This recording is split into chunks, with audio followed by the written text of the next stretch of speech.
দর্শক, এ বিষয়ে আরো জানাতে আমাদের সাথে যুক্ত হচ্ছেন সহকর্মী ইকবাল সরকার। ইকবাল, আপনার কাছে জানতে চাই তাদের সাফল্য দেখে তরুণ প্রজন্ম এই সবজি চাষে আগ্রহ হচ্ছে কিনা এবং ভবিষ্যতে সেখানে চায়না জাতের সবজি চাষ বাড়ার সম্ভাবনা কেমন দেখছেন? সারা বছর ধরে থাই এবং চায়না সবজি চাষবাস করা যায়। কৃষকরা বলছেন যে এটা বেশ লাভজনক, সুপার শপে বিক্রি করা যায় এবং বিশেষ করে যেখানে কিনা হোটেল রেস্তোরাঁ রয়েছে, যেখানে বিদেশি স্যুপ জাতীয় বা অন্যান্য যে খাবার দাবার তৈরি হয় সেখানে চাহিদা বেশি।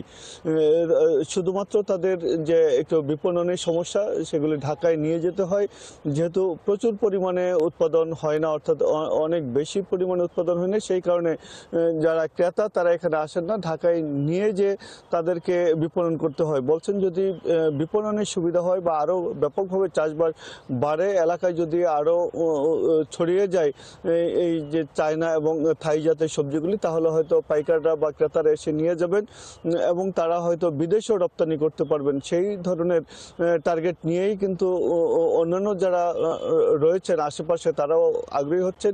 কৃষি কর্মকর্তারাও চেষ্টা করছেন যাতে করে এর উৎপাদন আরও ব্যাপক ছড়িয়ে দেওয়া যায়। ছড়িয়ে দিতে পারলে শুধুমাত্র পুষ্টি ঘাটতি যে পূরণ হবে তা না, যেহেতু অর্থকরী বা বাণিজ্যিকভাবে চাষবাস হবে, সেগুলি হয়তো মানসম্মত হলে বিদেশেও রপ্তানি করা যাবে এবং রপ্তানি করতে পারলে আমাদের বৈদেশিক মুদ্রা আয় হবে। কৃষকরা উচ্চ মূল্যের যে সবজি সেগুলি ফলন করে অধিক লাভবান হতে পারবে। সারা বছর ধরেই চাষবাস যেহেতু করা সম্ভব, তাই তারা চাচ্ছেন যে আরও উন্নত বীজ তাদেরকে সরবরাহ করা হোক এবং বীজের পাশাপাশি তাদের প্রশিক্ষণ দেওয়া হোক এবং সরকারিভাবে পৃষ্ঠপোষকতা করা হোক। তাহলেই উচ্চ মূল্যের এইসব সবজি চাষবাস করে কৃষকরা লাভবান হবে, দেশও লাভবান হতে পারবে। তৃষা। ইকবাল, ধন্যবাদ আপনাকে যুক্ত হবার জন্য। দর্শক, গাজীপুর থেকে যুক্ত ছিলেন সহকর্মী ইকবাল সরকার।